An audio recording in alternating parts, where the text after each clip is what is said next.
Hello, friends, and welcome to the Architectural Enthusiast and to the Glasgow School of Art, designed by Charles Rennie Mackintosh and built in two phases between 1897 and 1899, and again in 1907 to 1909 in Glasgow, Scotland.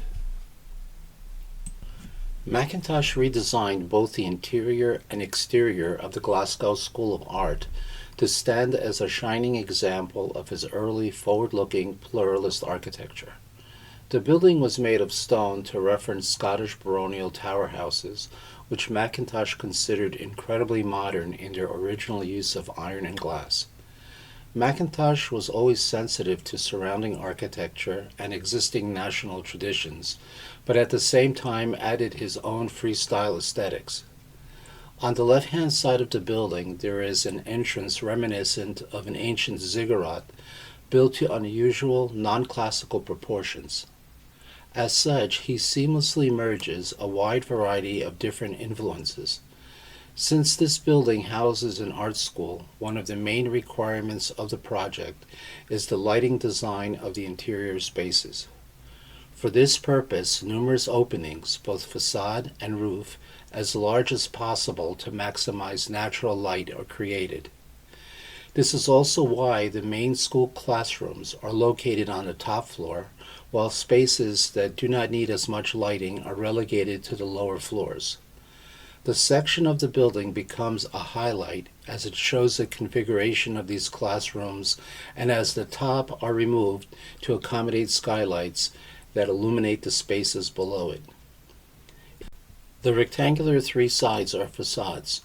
On the fourth side, two patios that provide light to the rear of the building are inserted. In the space between these courts is the stair core. The building has an eclectic unity with influences from Scottish baronial architecture, volumetric masses of heavy masonry, Art Nouveau motifs, floral and geometric motifs in the ironwork, tiles, and details, and modern materials and techniques, large industrial braced windows. The building plan is a long E with corridors along the spine, which link large art studios along the street side and smaller ancillary rooms and offices on the back side. At the east and west ends are larger rooms. Most significantly, the two-story library on the west. The entrance is located slightly off the center, up steps from the street, and leads to a top-lit museum in the back. The building massing and facades reflect its context richly. The north side, facing the major street, presents a simple horizontal rectangular mass with large industrial windows which light the studios, alternating with masonry piers. This facade is set behind a stone and iron railing, interrupted at the center with an Art Nouveau iron arch under which steps lead up to the asymmetric composition of the entrance. In contrast, the east and west facades are narrow, tower-like masonry walls above the steeply sloping street, into which small paned metal windows recall Scottish baronial architecture.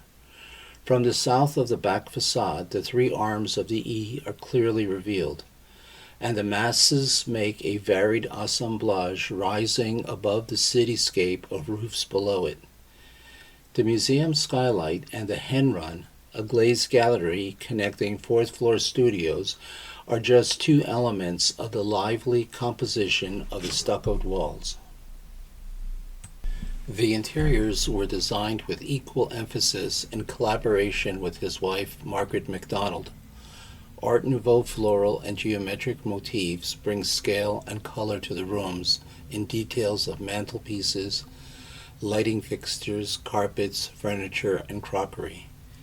Mackintosh once wrote in a letter to her, "Remember, you are half, if not three-quarters, in all my architectural work," and reportedly said, "Margaret has genius, I have only talent." She created several important interior schemes with her husband, Many of these were executed at the early part of the 20th century and include the Rose Boudoir at the International Exhibition at Turin in 1903, the designs for House of an Art Lover in 1900, and the Willow Tea Rooms in 1902. She exhibited with Mackintosh at the 1900 Vienna Secession, where she was an influence on the Austrian secessionists Gustav Klimt and Joseph Hoffmann. They continued to be popular in the Viennese art scene, both exhibiting at the Viennese International Art Exhibit in 1909.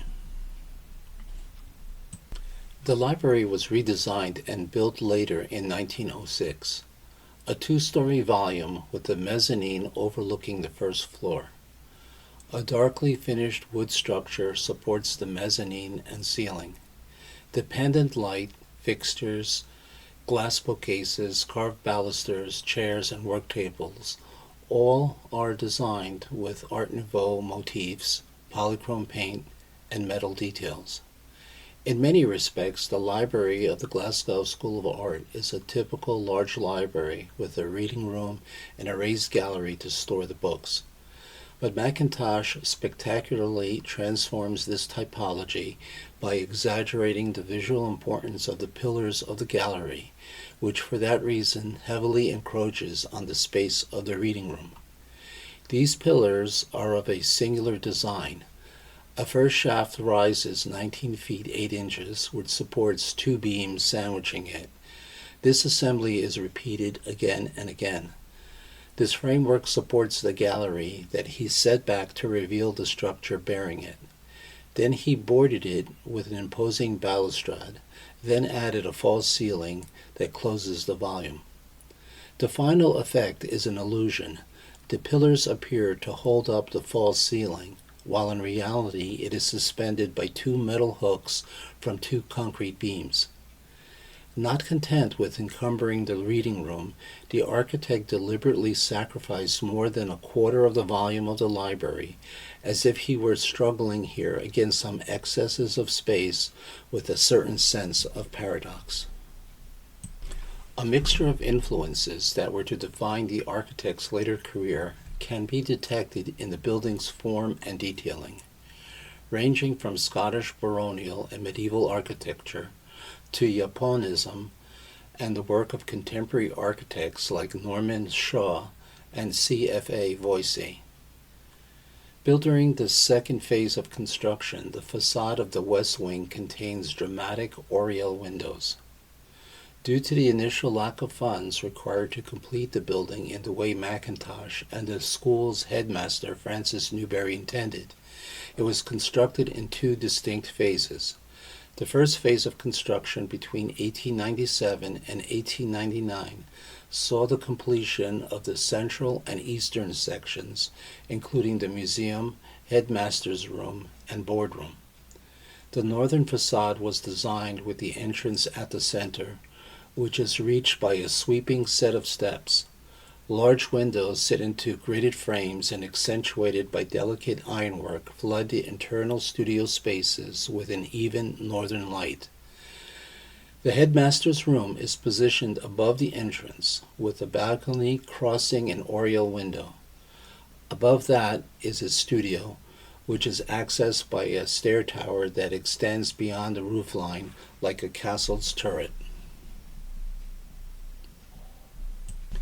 The building is described by the Charles Rennie Mackintosh Society as the architect's masterwork. By the time of the second phase of construction between 1907 and 1909, the design was amended to include new second-floor studios and workshops in the sub-basement, as well as introducing a more 20th century look and feel influenced by the emergence of modernist ideas. The West Wing accommodates the school's most famous room, the Mackintosh Library, which was constructed around a complex framework of timber posts and beams, influenced by traditional Japanese architecture. The complex timber library is the building's most well-known room. The library also featured decorative details, including short balustrades between a gallery and the wooden uprights that were enameled in bright colors, and a cluster of electric lights that cascaded from the center of the ceiling. Since its completion, the Mackintosh Building has functioned as a home for the school's fine arts students and staff, and has been praised for how well its spaces continue to function more than 100 years on from its completion.